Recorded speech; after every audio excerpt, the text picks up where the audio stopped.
وَلْتَكُن مِّنكُمْ أُمَّةٌ يَدْعُونَ إِلَى الْخَيْرِ وَيَأْمُرُونَ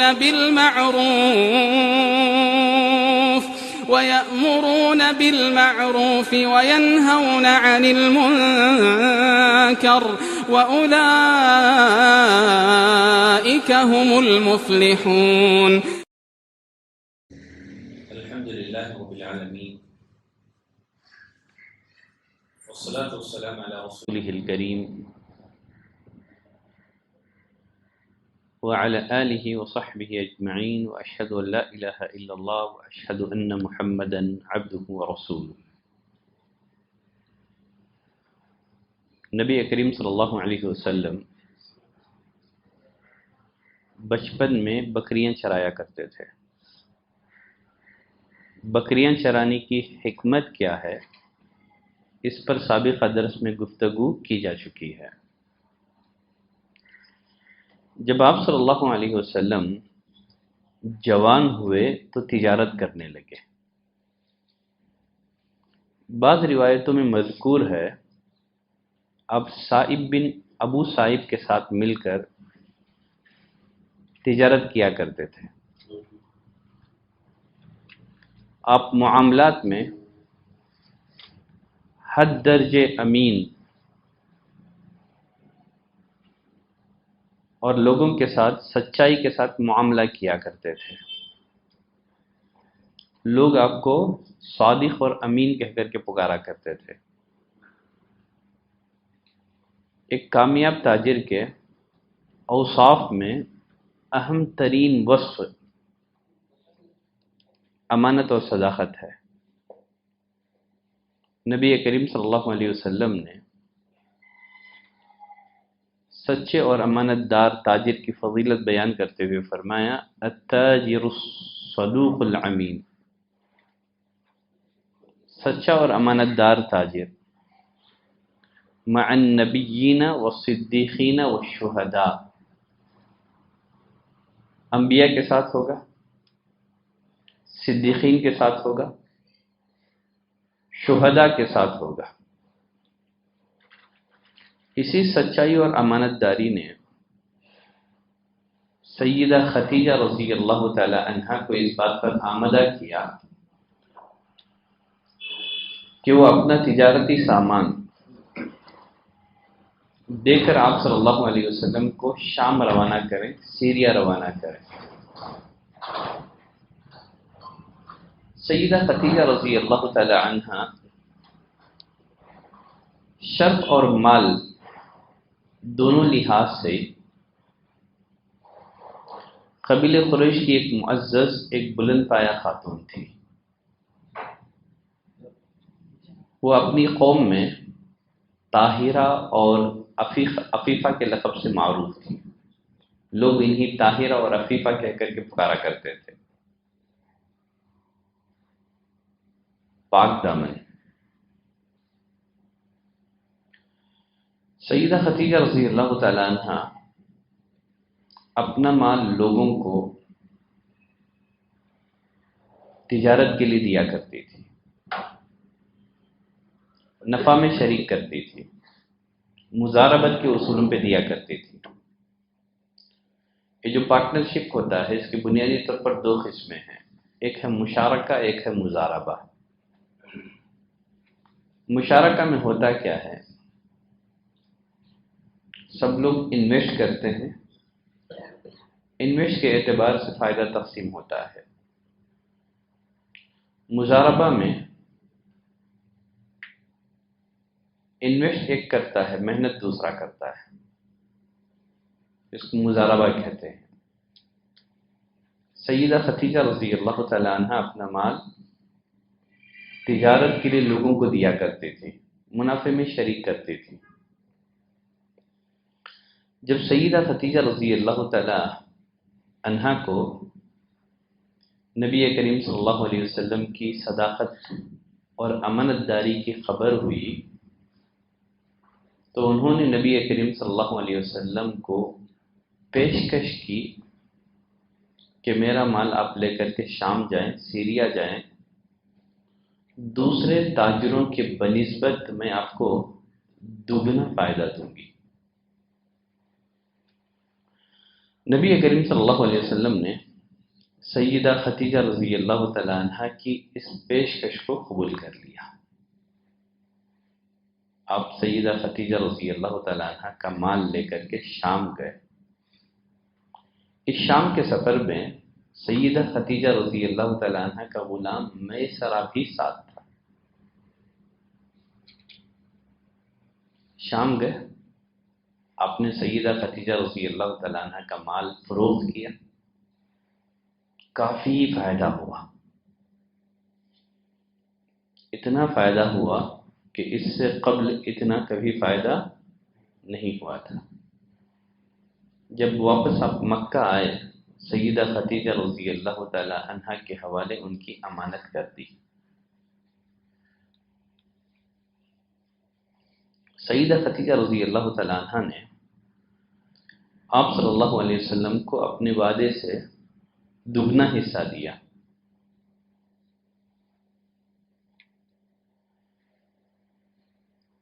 حالانکہ سیدہ خدیجہ نے جو وعدہ کیا تھا دگنا دینے کا، بلکہ آپ کو 4 گنا زیادہ حصہ سیدہ خدیجہ رضی اللہ تعالیٰ عنہ نے دیا۔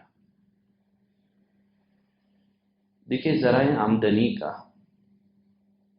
انکم کا ایک بہترین ذریعہ تجارت ہے۔ اللہ تعالیٰ نے بعثت سے قبل، نبوت سے قبل نبی کریم صلی اللہ علیہ وسلم کے لیے تجارت کو نہایت آسان بنا دیا تھا۔ آپ صلی اللہ علیہ وسلم نے تجارت کے فنون میں مہارت حاصل کی تھی۔ مسلمانوں کو چاہیے روزی کے حصول کے لیے باوقار پیشہ اختیار کرے۔ تجارت جو ہے ایک باوقار پیشہ ہے۔ تاجر کو دوسروں کے احکامات کا پابند بننا نہیں پڑتا ہے، وہ لوگوں کے ماتحت ہو کر کے زندگی نہیں گزارتا ہے، نہ وہ لوگوں کی غلامی کرتا ہے، نہ ہی وہ دوسرے لوگوں کا محتاج ہوتا ہے، بلکہ دوسرے لوگ اس کے محتاج ہوتے ہیں۔ تو نبی کریم صلی اللہ علیہ وسلم نے جو تجارت کی، اس میں ایک درس یہ بھی ہے کہ مسلمانوں کو چاہیے کہ ایک باوقار پیشہ اختیار کرے، تاکہ اسے دوسرے لوگوں کے احکامات کا پابند بننا نہ پڑے، دوسروں کی ماتحتی میں رکھ کر کے اسے کام کرنا نہ پڑے، وہ دوسروں کا محتاج ہونے کے بجائے لوگ کیا ہوں، اس کے محتاج ہوں۔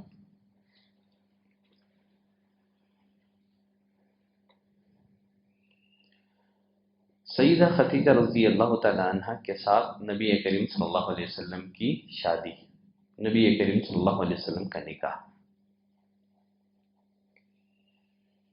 سیدہ خدیجہ رضی اللہ تعالی عنہ نے اپنے مال میں بے حد و حساب برکت دیکھی تھی، ایسی برکت انہوں نے کبھی نہیں دیکھی تھی۔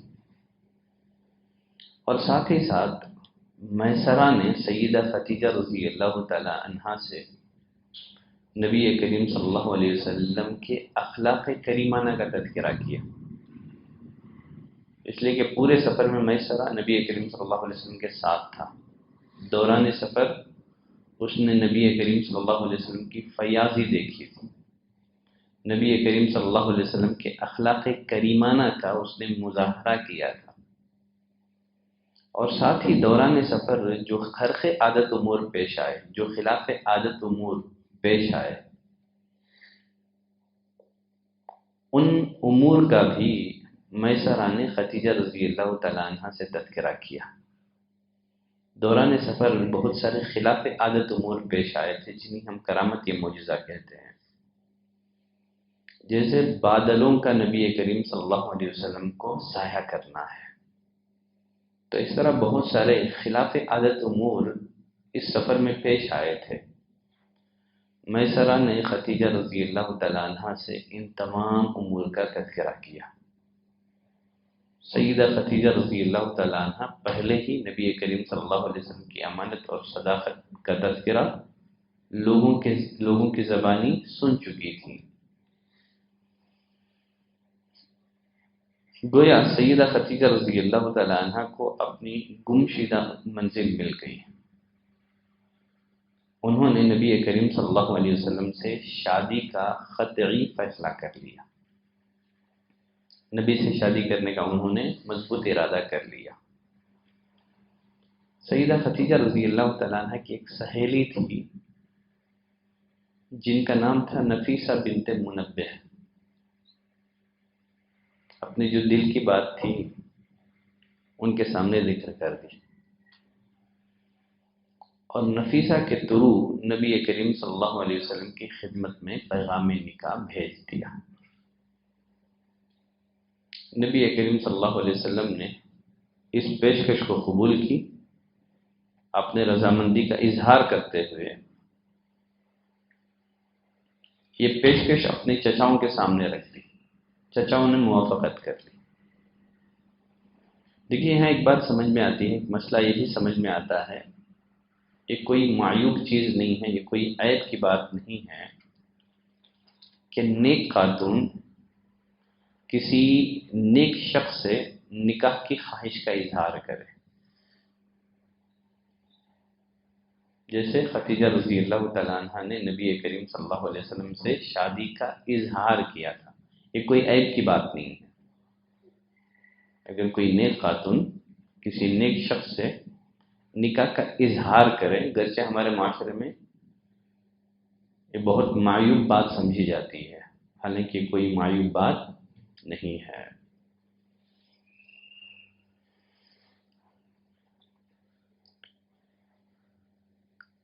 نبی کریم صلی اللہ علیہ وسلم کے چچا حمزہ بن عبد المطلب نے سیدہ خدیجہ رضی اللہ تعالیٰ عنہ سے منگنی کی بات چیت کی۔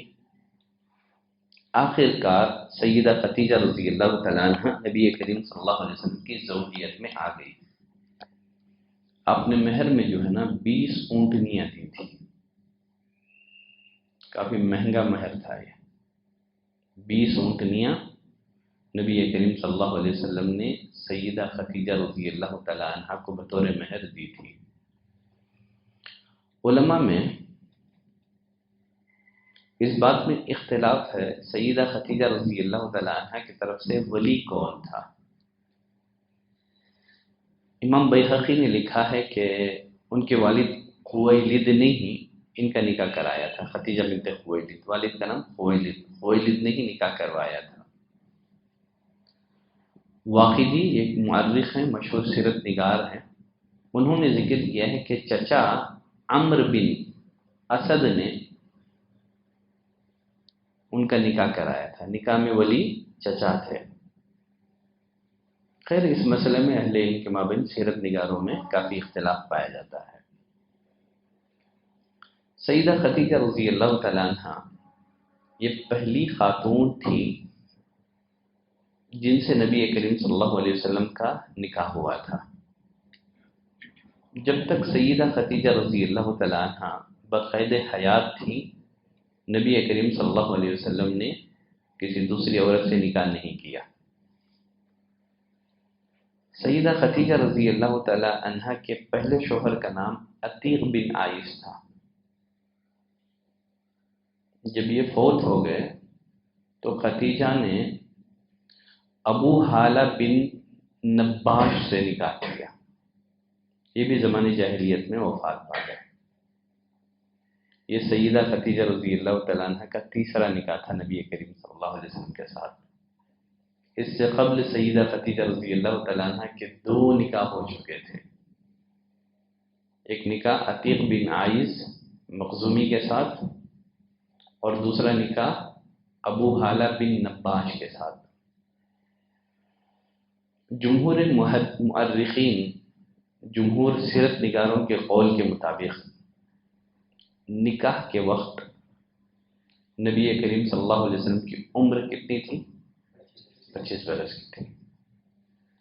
سیدہ خدیجہ رضی اللہ تعالیٰ عنہ کی عمر 40 برس کی تھی۔ سیدہ خدیجہ رضی اللہ تعالیٰ عنہ کے ساتھ نبی کریم صلی اللہ علیہ وسلم کی شادی سے جو سب سے پہلا درس، جو سب سے پہلا سبق ہمیں ملتا ہے وہ یہ ہے کہ نبی کریم صلی اللہ علیہ وسلم نے جسمانی لذت کی طرف توجہ نہیں دی، ورنہ آپ بھی دوسرے نوجوانوں کی طرح کسی کم عمر لڑکی کے ساتھ نکاح کرتے ہیں، یا کم از کم ہم عمر لڑکی کے ساتھ نکاح کرتے ہیں، کسی کنواری لڑکی کے ساتھ نکاح کرتے ہیں، بڑی عمر کی عورت کے ساتھ آپ نکاح نہ کرتے ہیں۔ لیکن نبی کریم صلی اللہ علیہ وسلم نے اپنی سے بڑی عمر کی عورت سے نکاح کیا۔ گویا آپ صلی اللہ علیہ وسلم نے جسم اور جنس کے مطالبوں کو قابل توجہ آپ نے نہیں سمجھا، اپنے جسمانی لذت کی طرف توجہ نہیں دی۔ نبی کریم صلی اللہ علیہ وسلم نے سیدہ خدیجہ رضی اللہ تعالیٰ عنہ سے نکاح ان کے حسن سیرت کی بنا پر کیا، ان کی پاک دامنی کی بنا پر کیا، اس لیے کہ سیدہ خدیجہ رضی اللہ تعالیٰ عنہ عفیفہ اور طاہرہ کے لقب سے جانی جاتی تھی۔ دیکھیے سیدہ خدیجہ رضی اللہ تعالیٰ عنہ کے ساتھ یہ نکاح اس وقت تک قائم تھا جبکہ آپ صلی اللہ علیہ وسلم کی عمر 50 برس کی ہو گئی تھی۔ جب تک سیدہ خدیجہ رضی اللہ تعالیٰ عنہ بقید حیات تھی، آپ نے کسی دوسری عورت سے نکاح کے بارے میں سوچا تک نہیں۔ 20 سے 50 سال کا جو دورانیہ ہوتا ہے، جس میں مرد کو جو ہے نا نکاح کی رغبت ہوتی ہے، ایک سے زائد نکاح کی رغبت 20 سے 50 سال کا جو دورانیہ ہوتا ہے اس میں ہوتی ہے۔ حالانکہ اس دوران نبی کریم صلی اللہ علیہ وسلم نے کسی دوسری عورت سے نکاح نہیں کیا۔ حالانکہ آپ نکاح کرنا چاہتے تو سینکڑوں عورتیں نبی کریم صلی اللہ علیہ وسلم کی زوجیت میں آنے کے لیے تیار تھیں۔ چاہتے تو آپ لونڈی خرید لیتے۔ نبی کریم صلی اللہ علیہ وسلم نے لونڈی نہیں خریدی، عرب میں تو عام تھا، لوگ لونڈیاں خرید کے اپنی جسمانی لذت پورا کر لیا کرتے تھے۔ تو معلوم ہوا نبی کریم صلی اللہ علیہ وسلم نے جسمانی لذت کی طرف توجہ نہیں دی، سیدہ خدیجہ رضی اللہ تعالیٰ عنہ سے نبی کریم صلی اللہ علیہ وسلم نے نکاح ان کی پاک دامنی کی بنا پر کیا۔ دیکھیے سیدہ خدیجہ رضی اللہ تعالیٰ عنہ کے ساتھ نبی کریم صلی اللہ علیہ وسلم کا نکاح اللہ کے فیصلے کے مطابق تھا۔ اللہ تعالیٰ نے نبی کریم صلی اللہ علیہ وسلم کے لیے ایسی شریک حیات کا انتخاب کیا جو ہر لحاظ سے آپ کے لیے مناسب ہو، جو آپ صلی اللہ علیہ وسلم کا ہر بوجھ اٹھائے، آپ کے غموں کو ہلکا کرے، نبوت کی ذمہ داریاں ادا کرنے میں آپ کی معاون اور مددگار رہے۔ تو یہ دراصل اللہ کا انتخاب ہے۔ اللہ کے فیصلے کے مطابق سیدہ خدیجہ رضی اللہ تعالیٰ عنہ سے نبی کریم صلی اللہ علیہ وسلم کی شادی ہوئی تھی۔ دیکھیے ہر کامیاب انسان کے پیچھے ایک کامیاب عورت کا ہاتھ ہوتا ہے۔ یقیناً سیدہ خدیجہ رضی اللہ تعالیٰ عنہ ایسے لوگوں کے لیے، ایسی عورتوں کے لیے بہترین آئیڈیل اور نمونہ ہے۔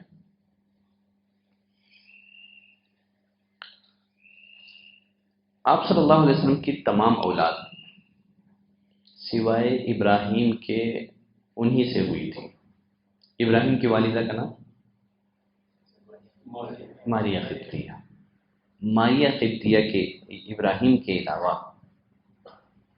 نبی کریم صلی اللہ علیہ وسلم کی تمام اولاد سیدہ خدیجہ رضی اللہ تعالیٰ عنہ سے ہی ہوئی۔ سیدہ خدیجہ رضی اللہ تعالیٰ عنہ سے پیدا ہونے والے بچوں کی ترتیب میں پہلے نمبر پر قاسم ہے، پہلے نمبر پر قاسم ہے۔ قاسم ہی کی طرف نسبت کر کے آپ صلی اللہ علیہ وسلم کو کیا کہا جاتا ہے؟ ابو القاسم۔ ابو القاسم یہ نبی کریم صلی اللہ علیہ وسلم کی کنیت تھی۔ پھر اس کے بعد آپ صلی اللہ علیہ وسلم کو ایک کے بعد دیگرے 4 بیٹیاں ہوئیں، زینب، رقیہ، ام کلثوم اور فاطمہ۔ فاطمہ کے بعد دور نبوت میں جب آپ نبی بنا دیے گئے تھے، ایک بیٹا پیدا ہوا، نام عبداللہ، نام عبداللہ۔ عبداللہ ہی کو طاہر اور طیب بھی کہا جاتا ہے۔ عبداللہ کے مزید 2 نام ہیں، انہی کو کیا کہا جاتا ہے؟ طاہر اور طیب بھی کہا جاتا ہے۔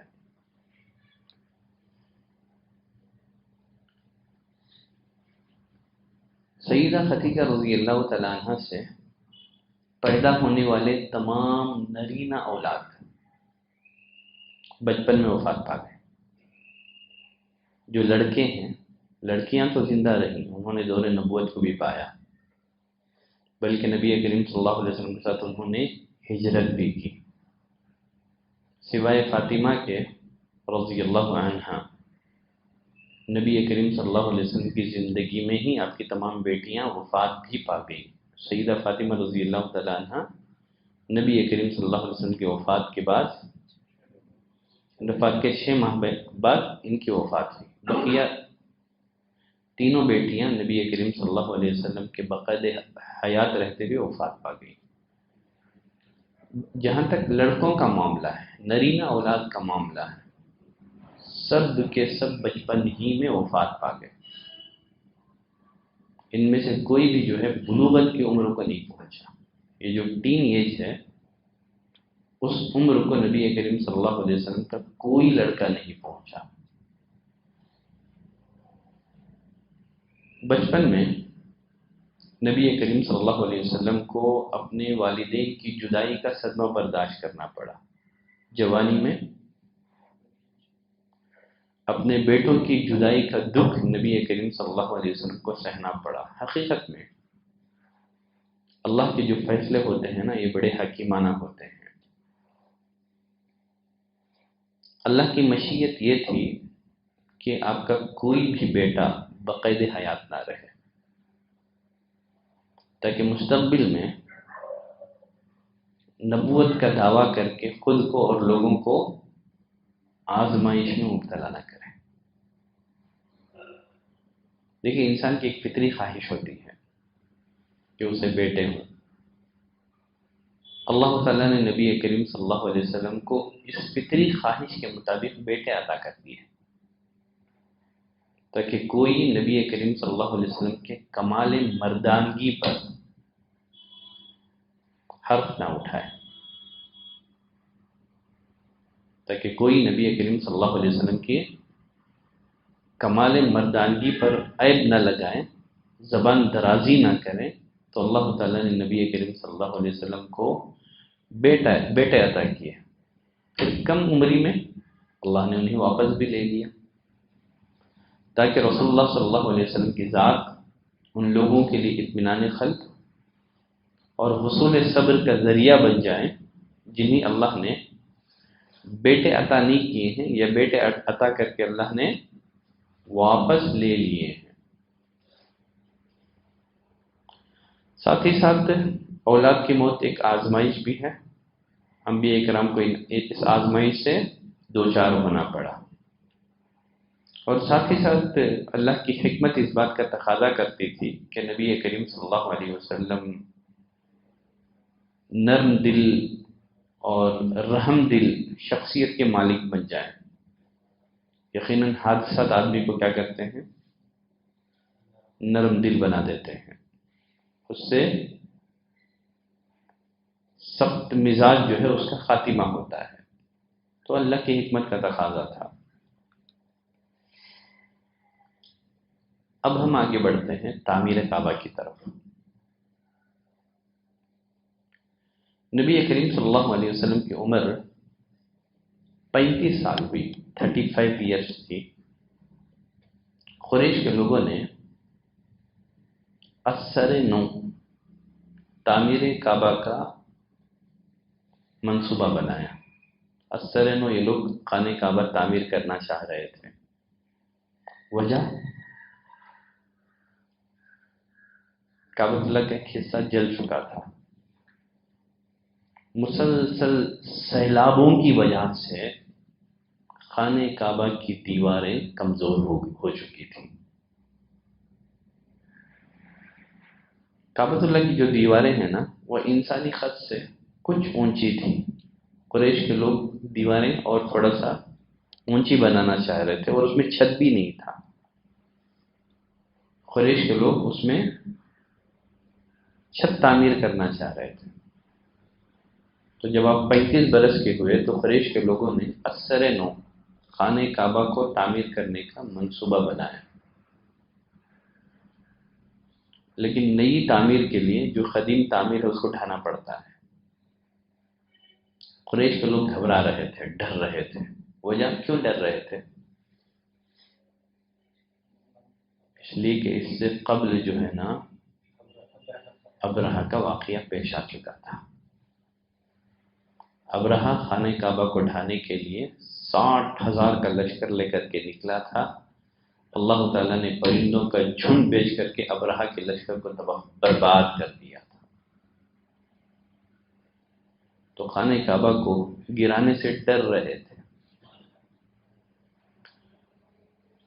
ولید بن مغیرہ نے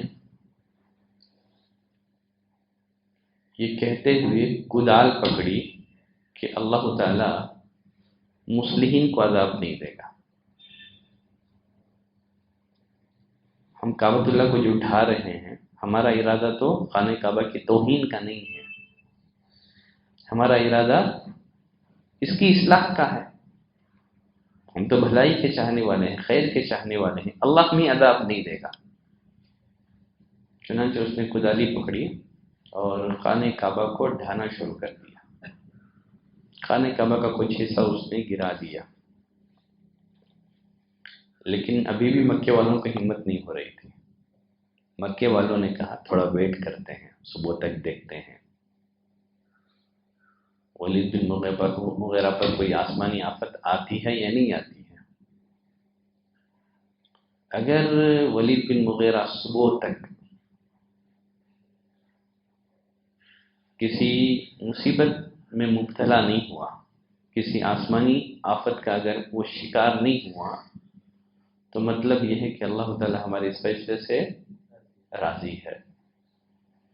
اگر ولید بن مغیرہ کسی مصیبت یا آفت کا شکار ہو جاتا ہے تو اس کا مطلب یہ ہوا کہ اللہ راضی نہیں ہے ہمارے اس فیصلے سے، تو پھر ہم مزید خانہ کعبہ کو نہیں ڈھائیں گے۔ بقیہ کعبۃ اللہ کا جتنا حصہ گرا دیا گیا ہے ہم اس کی مرمت کر دیں گے۔ صبح ہوئی تو ولید بن مغیرہ جو ہے نا کدال پکڑ کر کے بقیہ جو اور حصہ تھا گرانے لگا۔ اب تھوڑا سا لوگوں کو ہمت ہو گئی۔ اب خانہ کعبہ کی جو قدیم عمارت ہے اس کو ڈھانے میں دوسرے لوگ بھی آگے بڑھے۔ اب تک یہ جو خانہ کعبہ تھا نا، ابراہیم علیہ السلام کی تعمیر پر باقی تھا۔ اس سے پہلے مرمت تو ہوئی تھی، اس سے قبل بھی 2 دفعہ جیسے سیرت نگاروں نے ذکر کیا ہے، بیہقی وغیرہ کی روایت سے پتہ چلتا ہے، اس سے قبل بھی 2 مرتبہ جو ہے مرمت ہو چکی ہے، لیکن باقاعدہ تعمیر جو ہے یہ پہلی تھی۔ اب تک خانہ کعبہ ابراہیم علیہ السلام کی تعمیر پر باقی تھی۔ خیر بنیادوں تک جو خانہ کعبہ ہے اسے گرا دیا گیا۔ قریش کے لوگوں نے کام آپس میں تقسیم کر لیے تھے۔ ہر قبیلے کے لیے تعمیر کا ایک حصہ مقرر کر دیا گیا تھا۔ تمام لوگ، سردار، بزرگ، پتھروں کو ڈھونے میں، تعمیر میں سب لوگ شریک تھے، بزرگ بھی شریک تھے، سردار بھی شریک تھے، سب لوگ پتھر لانے اور لگانے میں شریک رہے۔ نبی کریم صلی اللہ علیہ وسلم بھی اپنے چچا عباس بن عبد المطلب کے ساتھ خانہ کعبہ کی تعمیر میں شریک رہے۔ آپ صلی اللہ علیہ وسلم بھی اپنے دونوں کندھوں پر پتھر لگ کر کے لایا کرتے تھے۔ عباس رضی اللہ تعالیٰ عنہ نے نبی کریم صلی اللہ علیہ وسلم سے کہا، اپنا جو تہبند ہے نا، اس کو اتار کر کے کندھے پر رکھ لو تاکہ جو تمہارا کندھا ہے نا یہ زخمی نہ ہو جائے۔ نبی کریم صلی اللہ علیہ وسلم نے چچا کی بات مان لی، تہبند اتار کر کے جیسے ہی کندھے پر رکھا، اب پر غشی طاری ہو گئی، بے ہوش ہو گیا۔ کچھ دیر کے بعد نبی کریم صلی اللہ علیہ وسلم کو افاقہ اور ہوش آیا تو آپ صلی اللہ علیہ وسلم نے فرمایا، ازاری ازاری، مجھے میری چادر دو، مجھے میری چادر دو۔ پھر آپ صلی اللہ علیہ وسلم نے مضبوطی کے ساتھ اپنی چادر باندھ لی۔ جب دیوار حجر اسود تک بلند ہو گئی،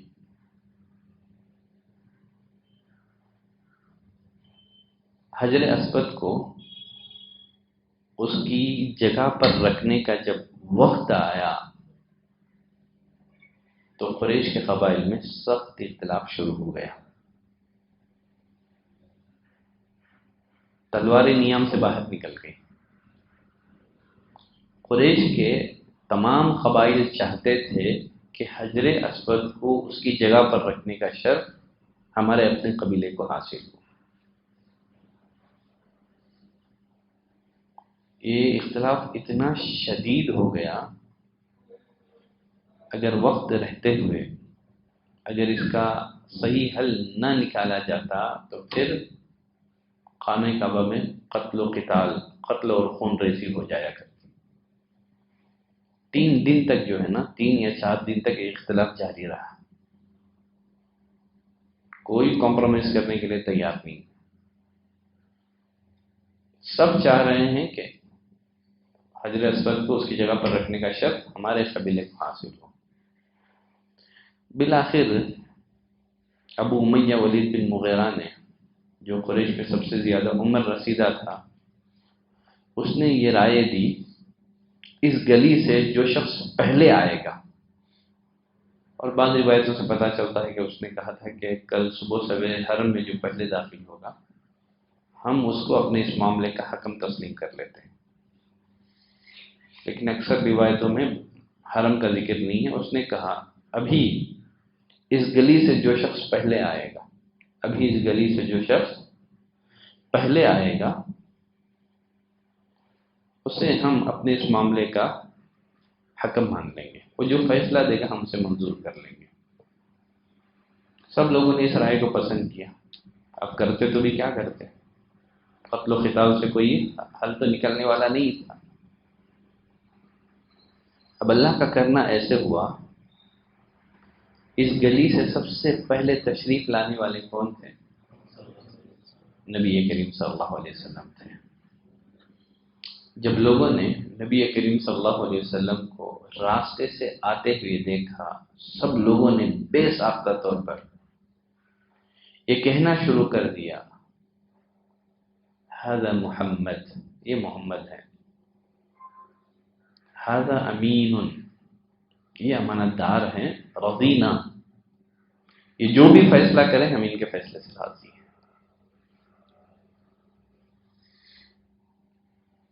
تو زمانے جاہلیت میں مکے کے معاشرے میں نبی کریم صلی اللہ علیہ وسلم کا مقام کیا تھا،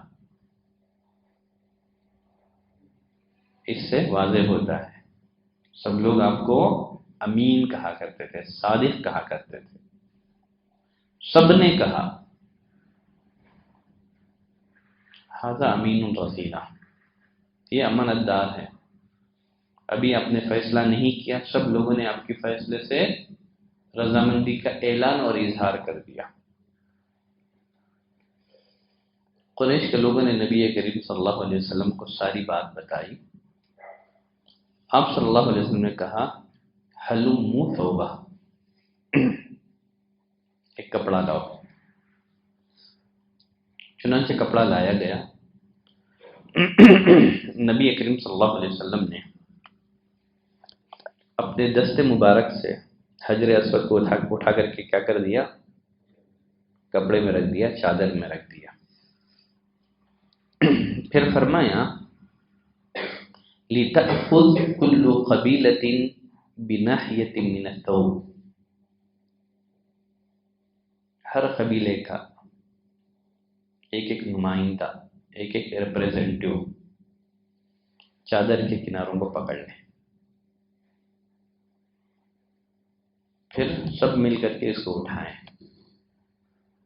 تو اس طرح جو ہے حجر اسود کو اس کی اصل جگہ پر رکھنے کا شرط کسی ایک قبیلے کو نہیں ہے، بلکہ تمام قبیلوں کو مل گیا.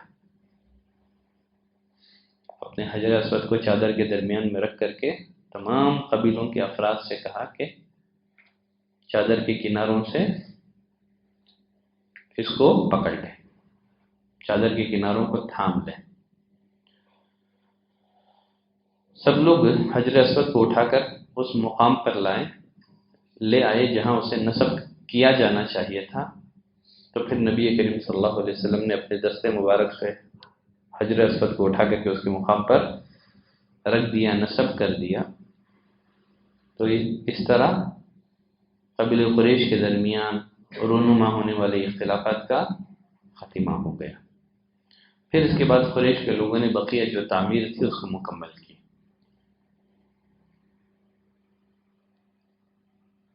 قریش کا حجر اسود کی تنصیب جیسے اہم معاملے میں نبی کریم صلی اللہ علیہ وسلم کو حکم بنانا اس بات کی دلیل ہے کہ اللہ تعالیٰ نے نبی کریم صلی اللہ علیہ وسلم کی بہترین تربیت فرمائی تھی. دیکھیں نبی کریم صلی اللہ علیہ وسلم نے اس مسئلے کا، یہ جو اتنا پیچیدہ مسئلہ تھا، اس پیچیدہ مسئلے کا آپ نے اتنا بہترین جو حل نکالا تھا، یہ اللہ کی توفیق سے تھا، تاکہ لوگ سمجھ جائیں کہ اللہ تعالیٰ مستقبل میں اس شخص کو، اس آدمی کو ایک عظیم کام کے لیے منتخب کرنے والا ہے.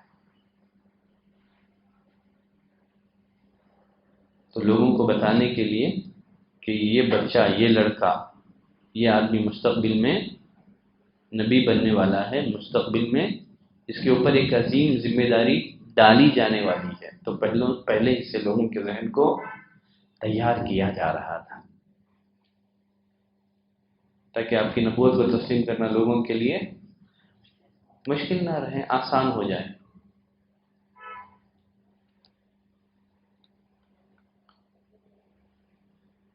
دیکھیے تاریخی لحاظ سے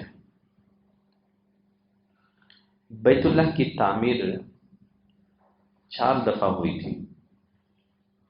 کتنی مرتبہ؟ 4 مرتبہ. پہلی مرتبہ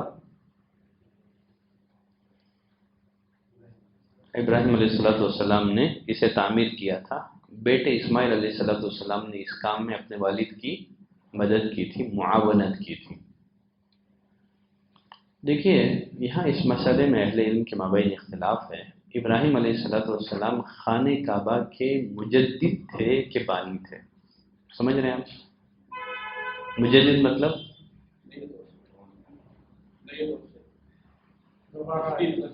ہاں تجدید کرنا ہے، رینیو، ٹھیک ہے.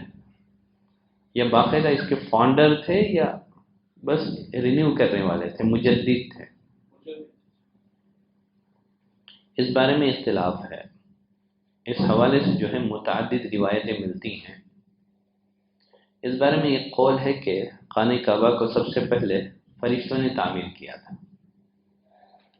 جب آسمان میں بیت المعمور تعمیر کیا گیا، بیت المعمور جانتے ہیں نا، نبی کریم صلی اللہ علیہ وسلم نے فرمایا 70,000 فرشتے روزانہ اس گھر کا طواف کرتے ہیں. ایک دفعہ کسی نے طواف کر لیا تو پھر اس کی باری کبھی نہیں آتی.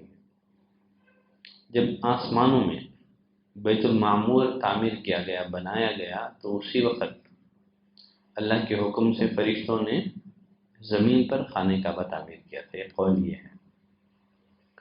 اس بارے میں دوسرا قول یہ ہے کہ خانہ کعبہ کو سب سے پہلی مرتبہ آدم علیہ السلام نے تعمیر فرمائی تھی۔ جب نوح علیہ السلام کے زمانے میں طوفان آیا تو خانہ کعبہ کا نام و نشان باقی نہ رہا۔ ابراہیم علیہ السلام کے زمانے تک یہی حالت رہی، پھر اللہ تعالیٰ نے ابراہیم علیہ السلام کو دوبارہ خانہ کعبہ کی تعمیر کا حکم دیا۔ تو اس قول کے مطابق ابراہیم علیہ السلام بانی نہیں ہے، فاؤنڈر نہیں ہے، بلکہ مجدد ہے، رینیو کیا تھا، فاؤنڈر باقاعدہ نہیں تھے۔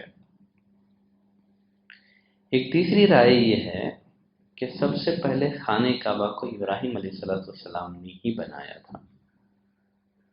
آپ اس کے مجدد نہیں تھے بلکہ بانی ہی تھے، فاؤنڈر تھے باقاعدہ آپ اس کے۔ قرآن کریم ابراہیم علیہ السلام اور ان کے بیٹے اسماعیل علیہ السلام کی جو تعمیر ہے اسی کی تصدیق کرتا ہے۔ انہی کی تعمیر کا تذکرہ قرآن مجید میں موجود ہے۔ ابو ذر رضی اللہ تعالیٰ عنہ بیان کرتے ہیں، میں نے رسول اللہ صلی اللہ علیہ وسلم سے سوال کیا، اے اللہ کے رسول، روئے زمین پر سب سے پہلی کون سی مسجد تعمیر کی گئی؟ کیا فرمایا آپ صلی اللہ علیہ وسلم نے؟ کیا آپ نے فرمایا مسجد حرام۔ پھر اس کے بعد ابو ذر نے پوچھا، اللہ کے رسول، خانہ کعبہ کے بعد مسجد حرام کے بعد کون سی مسجد تعمیر کی گئی؟ آپ سب نے فرمایا مسجد اقصی۔ پوچھا ان دونوں کے درمیان فاصلہ کتنا تھا؟ مسجد حرام کے کتنے سالوں بعد مسجد اقصی تعمیر کی گئی؟ آپ سب نے کیا فرمایا؟ 40 سال کا فاصلہ۔ تو اس حدیث میں جب ابو ذر نے نبی کریم صلی اللہ علیہ وسلم سے سوال کیا، اللہ کے رسول، روئے زمین پر سب سے پہلی مسجد کون سی بنائی گئی؟ تو آپ نے مسجد حرام کا ذکر کیا، پھر اس کے بعد مسجد اقصی کا ذکر کیا، اور یہ جو درمیانی فاصلہ ہے 40 بتا کر کے یہ واضح کر دیا کہ اس کے فاؤنڈر کون ہیں، اس کے بانی کون ہیں؟ ابراہیم علیہ السلام ہی ہیں۔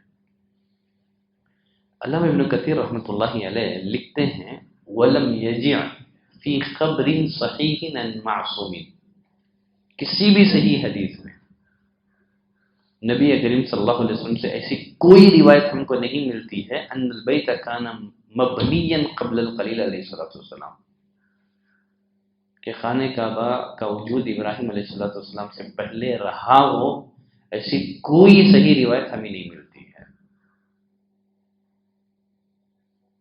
اور کچھ لوگوں نے قرآن کی کچھ آیتوں سے استدلال کرتے ہوئے کہا ہے کہ ابراہیم علیہ السلام مجدد تھے۔ علامہ ابن کثیر فرماتے ہیں کہ یہ دلیلیں واضح نہیں ہیں، جن سے کہا جائے کہ ابراہیم علیہ السلام سے پہلے خانہ کعبہ کا وجود رہا ہو، واضح دلیل موجود نہیں ہے۔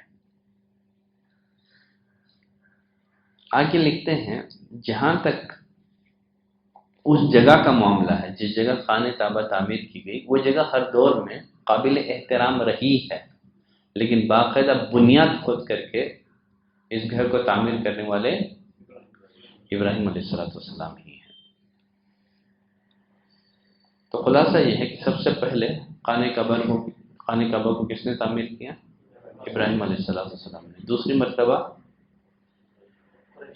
قریش نے، آپ صلی اللہ علیہ وسلم کی بعثت اور نبوت سے قبل، جب آپ کی عمر 35 ایئر تھی، قریش نے جب خانہ کعبہ کو تعمیر کیا اس میں کچھ تبدیلیاں کر دی انہوں نے۔ وہ تبدیلیاں کیا ہیں؟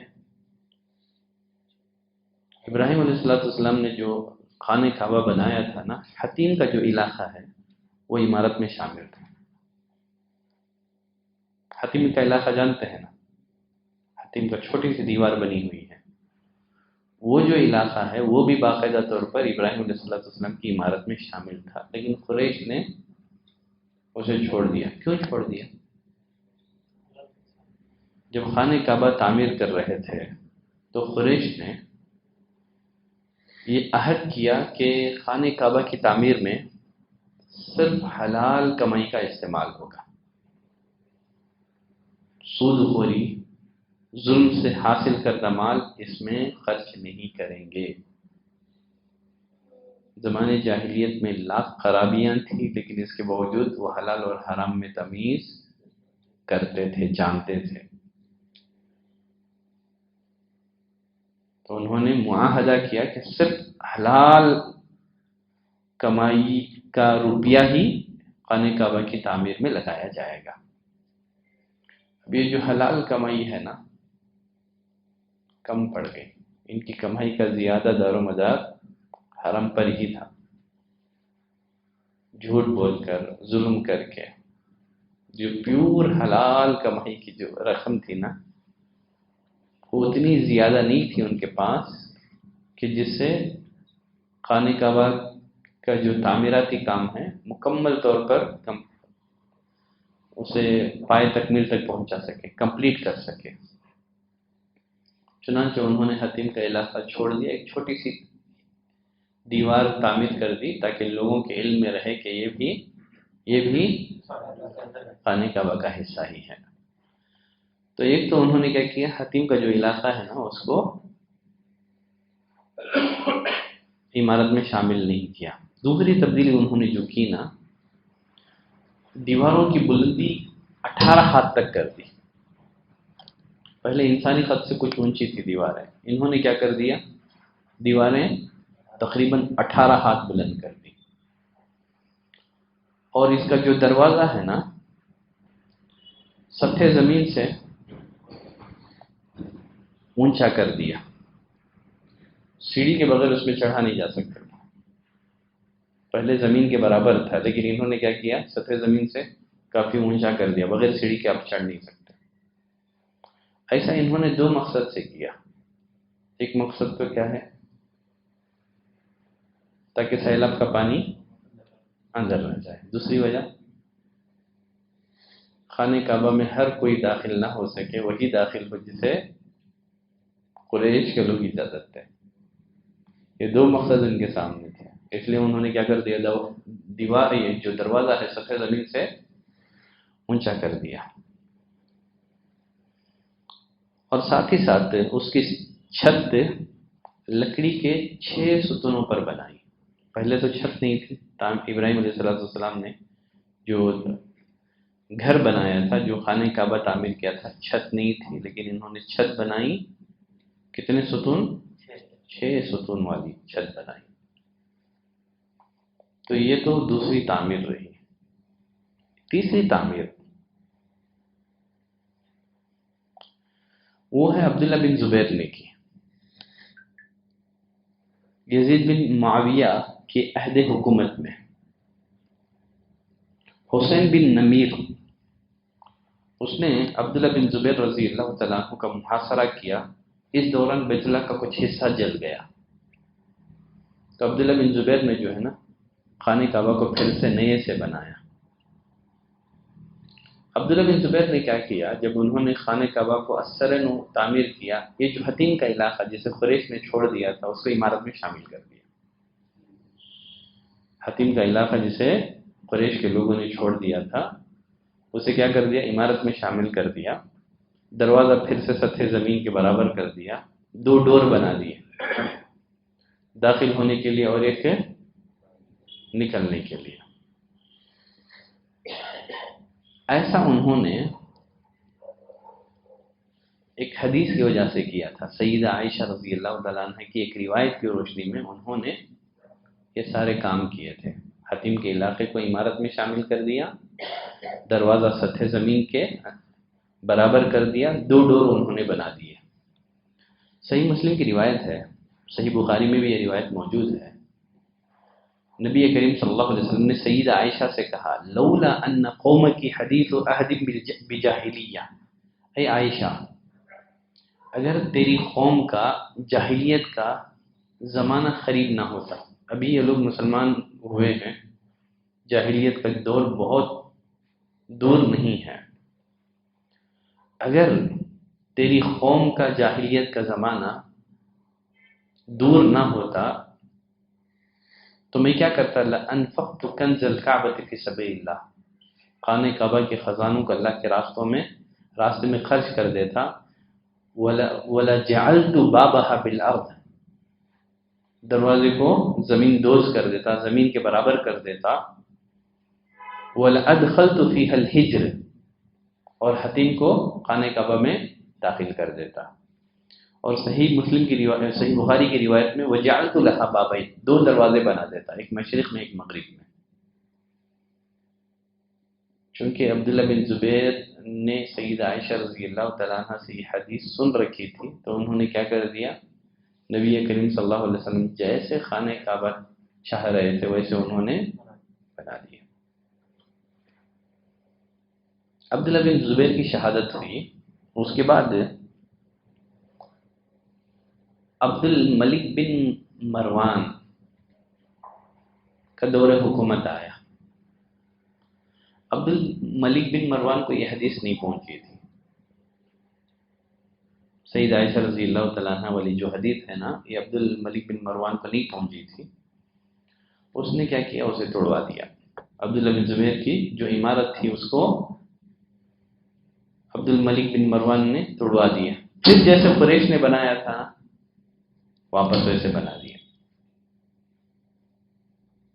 پھر واپس وہ قریش کے طرز پر آ گئی۔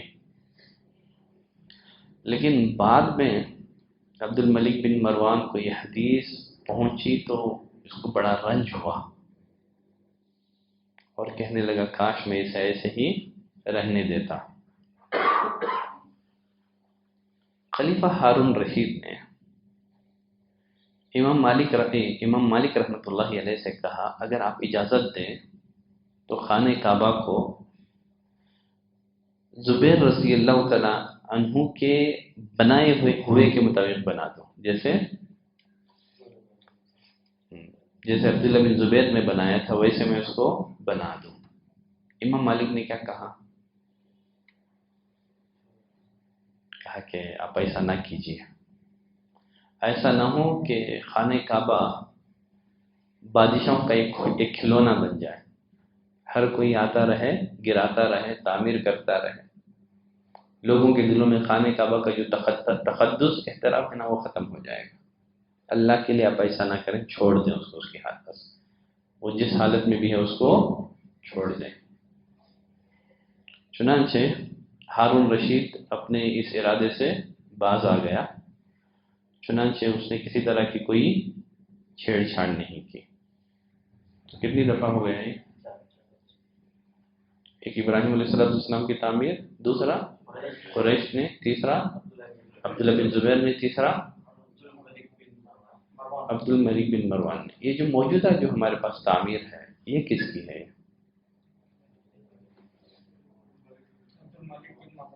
نہیں، اور ایک 5ویں دفعہ بھی تعمیر ہوئی۔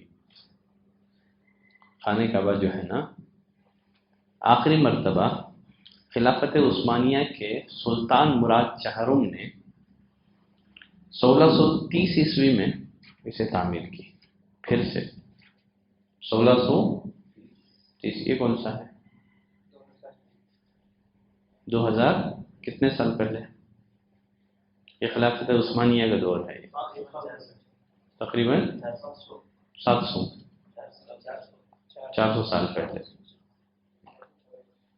تو 1630 عیسوی میں خلافت عثمانیہ کا بادشاہ سلطان مراد چہارم نے 1630 عیسوی میں اس کی تعمیر کروائی۔ اب یہی جو خانہ کعبہ اب جو ہے نا، یہ سلطان مراد چہارم کی تعمیر شدہ تعمیر ہے۔ آج کے لیے اتنا بس کرتے ہیں، ٹھیک ہے؟ مزید سیرت سے متعلق گفتگو ہے انشاءاللہ، آنے والا جو درس ہے اس میں باقاعدہ طور پر نبی کریم صلی اللہ علیہ وسلم کا دور نبوت آ جائے گا. اب تک نبوت سے قبل اب تک 36 تو آ گئے ہیں ہم لوگ خانہ کعبہ. اب نبی بنائے جانے کے لیے کتنے سال بچے ہیں؟ 3-4 سال بچے ہیں. اس دوران کوئی بڑا واقعہ تو پیش نہیں آیا. خانہ کعبہ کی تعمیر کے بعد کچھ اہم باتیں ہیں، ان کی وضاحت کر کے جو دور نبوت ہے انشاءاللہ پھر ہم اس کا آغاز کریں گے. آج کے لیے یہیں پر ہم بس کرتے ہیں.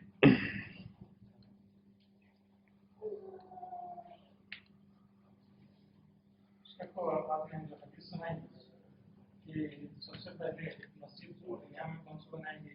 مسجد حرام. اللہ کے رسول صلی اللہ علیہ وسلم نے فرمایا تو اس سے پہلے ابراہیم علیہ السلام سے پہلے جتنے انبیاء گزرے ہیں وہ مطلب کیا مسجد نہیں ہوا کرتی؟ شاید ان کے دور میں باجماعت نماز کا ایسا کوئی حکم نہ ہو.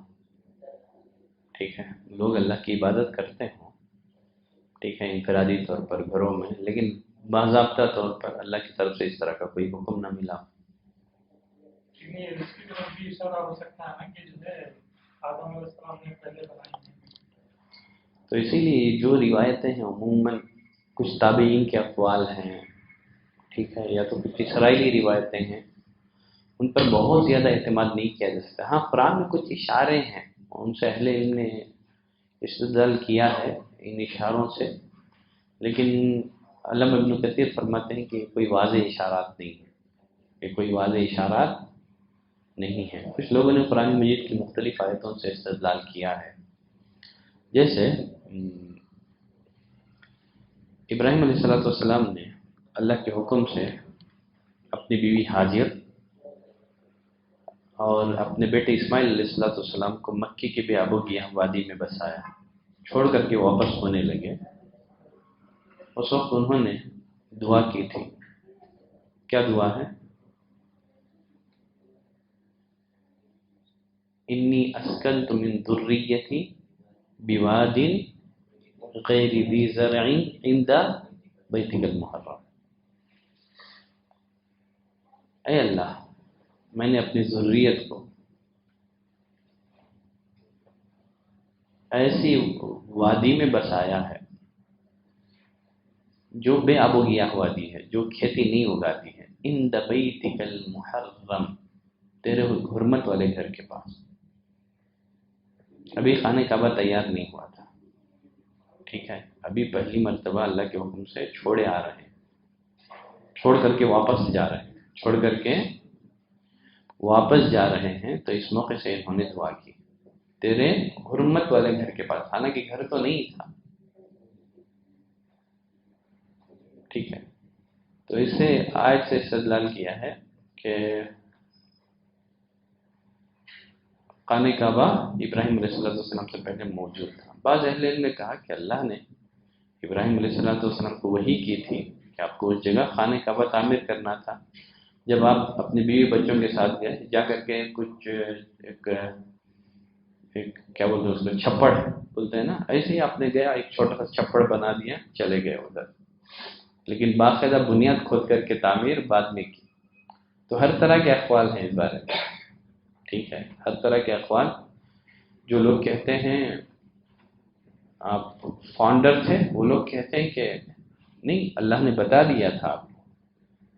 تو ابراہیم علیہ السلام جب چھوڑے تو ایک چھوٹا سا جو ہے نا جھوپڑی ٹیپ میں آپ وہاں بنا کر کے رخصت ہو گئے تھے. کچھ نے کہا کہ نہیں، تعمیر کا حکم بعد میں دیا گیا تھا. تو غرض اس معاملے میں علماء میں بہت زیادہ اختلاف ہے.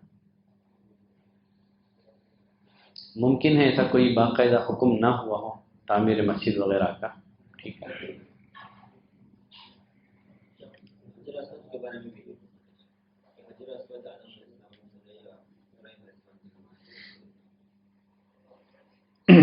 حجر اسود کے بارے میں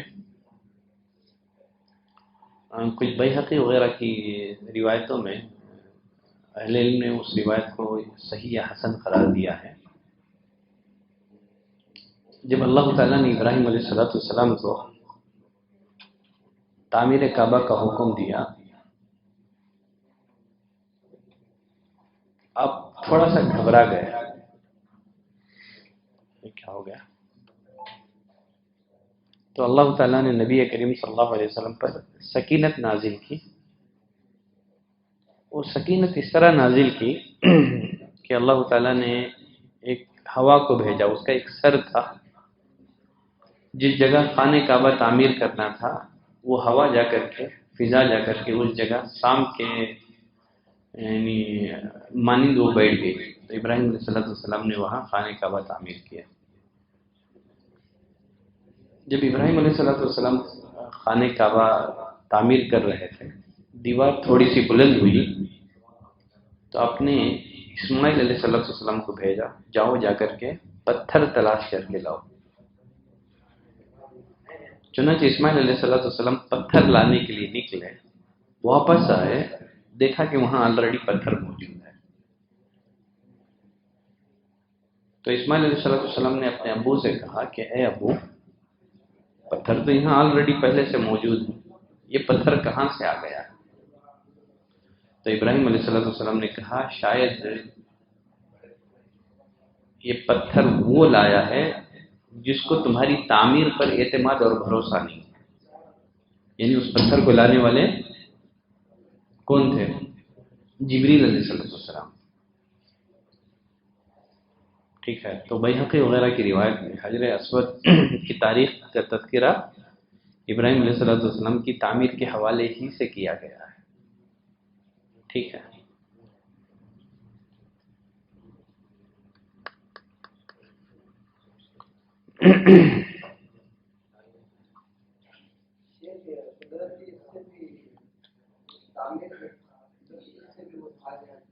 کیا بولے؟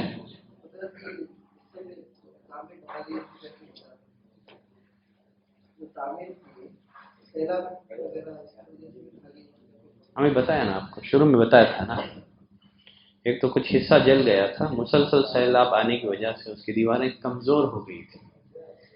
کچھ نے کہا طوفان نوح میں ہی اس کا نام و نشان ختم ہو گیا تھا، آدم نے پہلی بنائی تھی.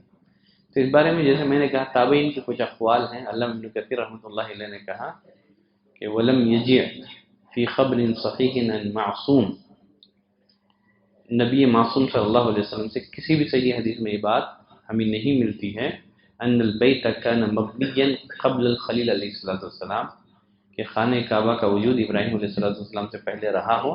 ایسی کوئی صحیح روایت ہمیں نہیں ملتی ہے. وہ جگہ تو محترم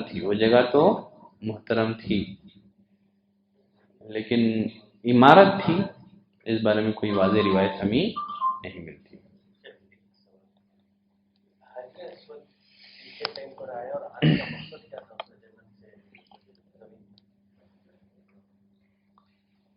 کس کے ٹائم پر لایا گیا؟ جیسا میں نے ابھی بیہقی کی روایت پیش کر دی، ابراہیم علیہ السلام نے اسماعیل کو پتھر لانے کے لیے بھیجا تو پتھر آلریڈی آیا ہوا تھا. ٹھیک ہے. ہاں حجر اسود تھا. پوچھا کہاں سے آیا ابو؟ ابو نے کہا کہ یہ پتھر لانے والا وہ ہے جس کو ہماری تعمیر پر اعتماد نہیں ہے. یعنی جبریل علیہ السلام نے اس پتھر کو لایا تھا. یہ جنتی پتھر ہے. ایک روایت میں نبی کریم صلی اللہ علیہ وسلم نے فرمایا کہ جب حجر اسود جب زمین پر اتارا گیا تھا، یہ دودھ سے زیادہ سفید تھا. یا اشد بیاضا من الثلج، یہ برف سے زیادہ سفید تھا. میں روایت بھول رہا ہوں، دودھ یا برف. ٹھیک ہے. آپ نے فرمایا سودتہ خطایا بنی آدم، سودتہ خطایا بنی آدم، ابن آدم کے گناہوں نے اسے بلاک کر دیا. ٹھیک ہے. جب جنتی پتھر زمین پر اتارا گیا تھا تو اس کی حالت کیا تھی؟ یہ دودھ سے زیادہ یا برف سے زیادہ سفید تھا. تو سودتہ خطایا بنی آدم، ابن آدم اس کا بوسہ لیتے رہے تو ابن آدم کے گناہ اس میں جذب ہوتے رہے تو وہ سفید پتھر کیا ہو گیا؟ بلیک ہو گیا. یہاں مجھے محمد بن معاصر رحمۃ اللہ علیہ کا ایک قول یاد آ رہا ہے. وہ فرماتے ہیں جب جنت سے اتارا ہوا پتھر گناہوں کی وجہ سے کالا ہو سکتا ہے، تو پھر انسانی دل کا کیا معاملہ ہے؟ پھر انسانی دل کا معاملہ کیا ہے؟ اگر ہم گناہ کریں گے تو گناہوں کی نحوست سے ہمارا دل بھی کیا ہو جائے گا؟ بلاک ہو جائے گا۔ خود نبی کریم صلی اللہ علیہ وسلم نے فرمایا جب بندہ گناہ کرتا ہے تو اس کے دل پر ایک سیاہ دھبا پڑ جاتا ہے۔ بندہ توبہ استغفار کرتا ہے، اللہ سے معافی مانگتا ہے تو وہ سیاہی، وہ دھبا مٹا دیا جاتا ہے۔ اگر بندہ توبہ استغفار نہ کرے، گناہ پر گناہ کرتا رہے تو وہ سیاہی، وہ کالاپن بڑھتا چلا جاتا ہے، یہاں تک کہ پورا دل سیاہ ہو جاتا ہے، کالا ہو جاتا ہے۔ مقصد اللہ تعالیٰ نے گناہوں کی معافی کا ذریعہ بنایا ہے اس کو بوسہ دینا، اللہ نے گناہوں کی بخشش یا گناہوں کی معافی کا اللہ نے ایک ذریعہ بنا کر کے اسے بھیجا۔ اللہ نے گناہوں کی بخشش کے بہت سارے ذرائع بنائے ہیں، تو اللہ نے ایک ذریعہ گناہوں کی بخشش کا کسے بنایا؟ حجر اسود کا جو بوسہ لینا ہے اس کو ایک ابن آدم کی گناہوں کی بخشش کا ذریعہ بنایا، تو اس مقصد سے اللہ نے اتارا۔ ٹھیک ہے، تو یہی مقصد ہے۔